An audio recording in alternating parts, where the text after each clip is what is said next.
What is the key to lifelong growth and success? Hi, my name is Bonitatibus, owner of Digital Champions, and this is Let's Grow Together. And we're talking about success today and how you can continue to build more success in your life. And today's theme and topic is specifically around being coachable. But what does being coachable really mean? And it's funny because coachable, I feel like, is aligned a lot of times with sports.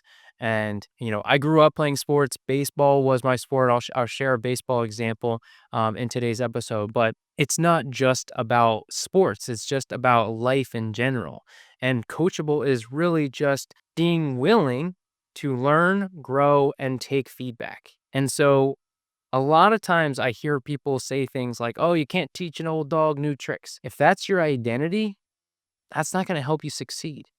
Or saying like, oh, well, this is just how I do things. That's not going to help you to succeed. We have to be willing to grow and evolve and be willing to take feedback. I love feedback. I remember the first time that I thought about feedback in general as I was reading a book called Thanks for the Feedback. It was recommended by a friend. And so what I ended up doing was in the book, it gave an exercise. And at the time, I was working for Home Care Evolution, previously known as Hurricane Marketing Enterprises. And I went to Nicole, who's the executive director, and I specifically reached out to her and I said, hey, I'm reading this book. It's called Thanks for the Feedback.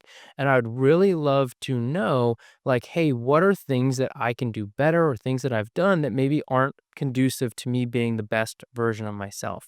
And I remember what she said so vividly because it kind of expresses to where I am today, which was basically that sometimes I would come off as insubordinate. Now she said, you're not insubordinate, but because I was so passionate and cared so much, I often would like fight the boss and fight Steve and fight Nicole on certain things because I just felt like my way was better or that I wanted to do something a specific way, which is funny because naturally I felt that way. I just want to do things my way, which is why I started my own business. And I always love that example.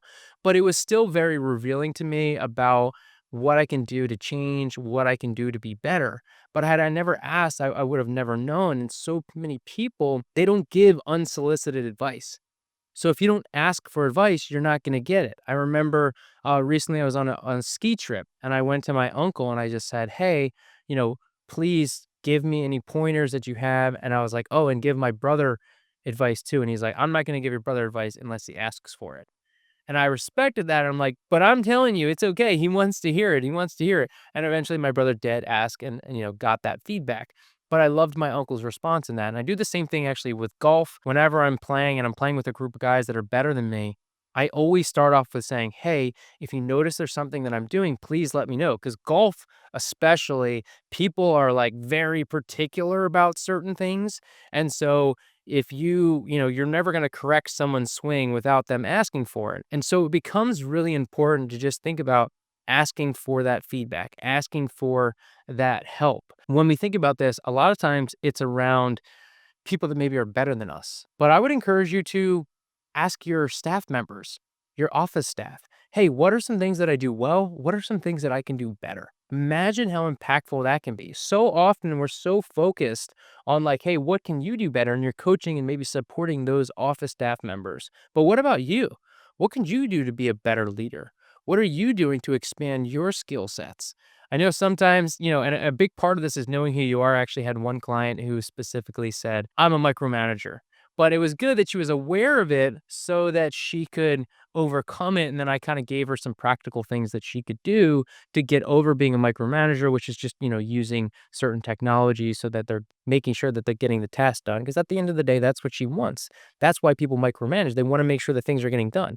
So there's certain systems that you can put in place in your business so that you're not micromanaging, if that is in case what you're doing. But the whole point is that we need to understand ourselves. We need to ask feedback so that we can grow.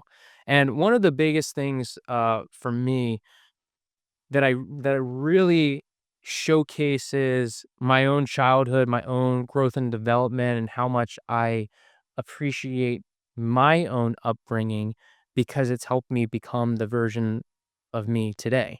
And the example that I think of was my senior year of high school. and I was playing second base for varsity, and I just come off like an injury, so my arm was really weak, which is saying a lot when you're playing second base. You don't have to throw it that far, so you want to make sure you have a strong arm. But I still made the team, and what's funny is I barely made the team. I like skated by, and they told me like, "Hey, this is what we want to look for you," even though I had done well last year, which again, not the point.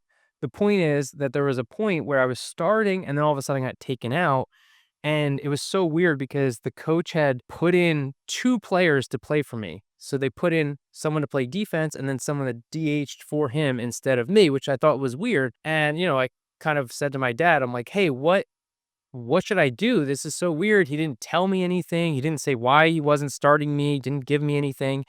And he said, "Just go to him and ask what you can do better." And so I went up to my coach and I said, "Hey, coach, I just wanted to ask, what are some things that I can do better?" And he said, "You know what? Some things like just double plays, if you can do that quicker, work on your footwork, stuff like that would be really great." So what did I do? I went to the park the weekend with my dad, and all I did was just like turn double plays. I didn't even throw it to anyone. I just threw it to a net, just had a bucket of balls, and I just turn double plays, double play after double play.